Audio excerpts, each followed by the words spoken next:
Daniel the Ghost. Daniel was 8 when he became a ghost, rising from the shallow grave where his stepfather had buried him in the woods behind their house. Daniel was happy to be a ghost because no one could hurt him anymore. So he wasn't scared of going back to the house, but he stayed out of their way, hiding in an alcove in the basement. Sometimes he would go up in the dead of night, poking around in the kitchen, and once he crept up to their bedroom and stood at the foot of their bed. His mother jerked out of sleep, sat up, and screamed and screamed. Daniel fled back to his hidey hole. They left that house soon after, and others came. But they didn't stay long either. As much fun as it is to imagine haunted houses, it actually isn't fun to live in one. And so families came and went, and Daniel grew more forgetful about how humans do things, until Lily and her family came. Lily was often ill and couldn't get out and run around like others. Daniel heard it whispered through the walls that she may not live much longer. He wondered if she would become a ghost like him, perhaps joining him in his basement home. It wouldn't be terrible to have a companion in the dark and dreary basement. So, despite what had happened those years ago, his mother sitting up in bed screaming and screaming, her mouth an open black hole of suffering and misery, Daniel decided to visit Lily in the bedroom where she lay in bed. Lily couldn't sleep. Being often restless, she had heard the noises in the kitchen and the creak of the basement stairs. She had learned about the ghost of the missing little boy, of course, but being close to death herself, it didn't bother her. When her bedroom door swung open, she knew the boy was coming to her. But it wasn't a little boy who stepped into her room. It was a big one, almost a man. In the dull night glow, she could see him clearly, a lanky, tall young man with a pale face. She still wasn't scared, but quite confused. The young man looked at her, also confused. "Who are you?" asked Lily. Daniel remembered. "I am Daniel, a ghost." Although it had been years since he spoke, the words came to him naturally. Lily got out of bed and walked towards him. "Daniel?" She reached and gripped his wrist. They stared at each other, the young man bewildered as memories and futures ran through his mind. Lily said quietly, "You're not a ghost, Daniel." Warm tears squeezed their way out of Daniel's eyes. He remembered the earth, the air on his face, as he crawled out of his grave and started walking home, covered with dried blood. "You're alive." Lily drew the young man in and sat him down next to her on the edge of the bed. They began talking. Jessica's last laugh. The cart crawled slowly along the bumpy street. Jessica sat stiffly in the back, her wrists chafed raw from the chains. Jessica trembled as the cart stopped before a scaffold piled high with tinder. Her eyes glistened with embarrassment. The town square was crowded. So many of her neighbors thought she was guilty. Her trial had been quick. She was convicted without evidence, on hysteria alone.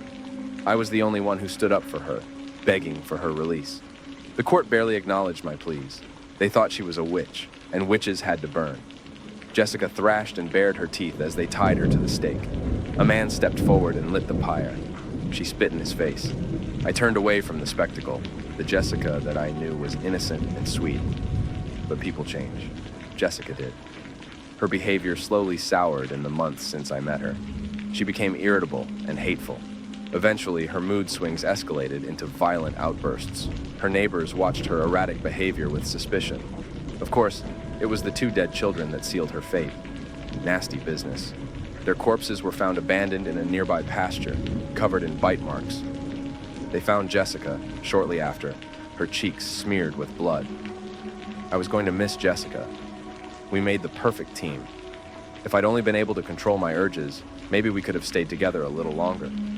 Jessica had been eager to please me at the beginning, but when she saw how my appetite grew, she became desperate. Unfortunately for her, nothing compared to the flesh of a young child. My favorite meal. She tried to fight the urges. She really did. But I knew what we needed. And finally, she gave in, bringing us not 1, but 2 succulent children. In the town square, the flames climbed higher and higher. Jessica's flesh crisped, blackened, and cracked. Eventually, Jessica stopped screaming, and after a long while, she no longer moved. Jessica seemed dead. So, when she raised her charred head and began to laugh, a murmur of surprise went through the crowd. Her shrieks of laughter grew louder and louder, full of hysterical energy.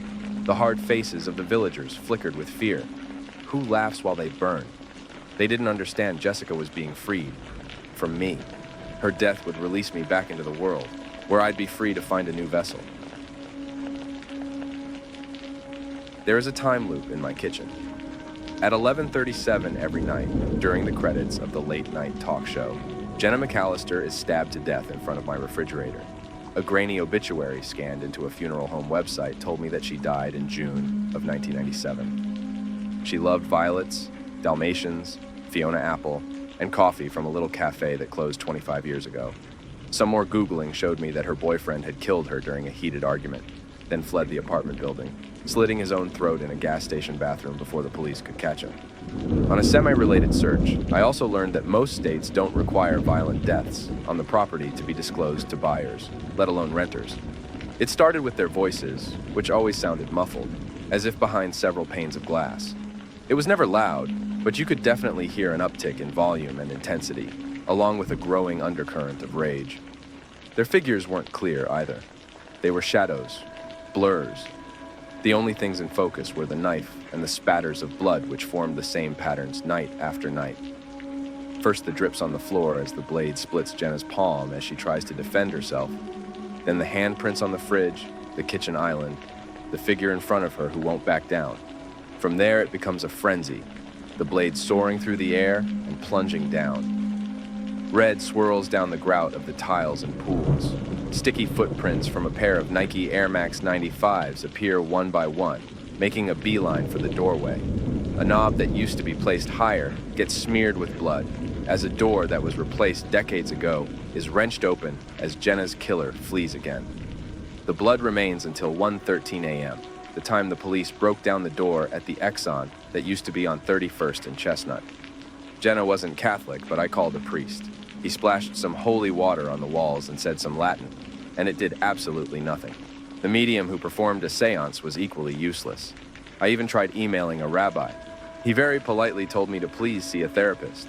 There's a prayer that alcoholics say, something about accepting what you can't change and seeing the beauty in that, making it serene. I got a little family of ceramic Dalmatians I keep in the kitchen, along wreaths of dried violets. And every night I sit near the space between the island and the refrigerator, and I wait. I wait as the carnage unfolds around me, and the blurry approximation of Jenna McAllister falls to the ground, never to rise, until tomorrow anyway. And I wait. I stay. As the footprints rush away, as the little green numbers on the microwave change from one to the next, I wait. I stay. Until the blood disappears, I wait. I stay. I won't let her die alone again.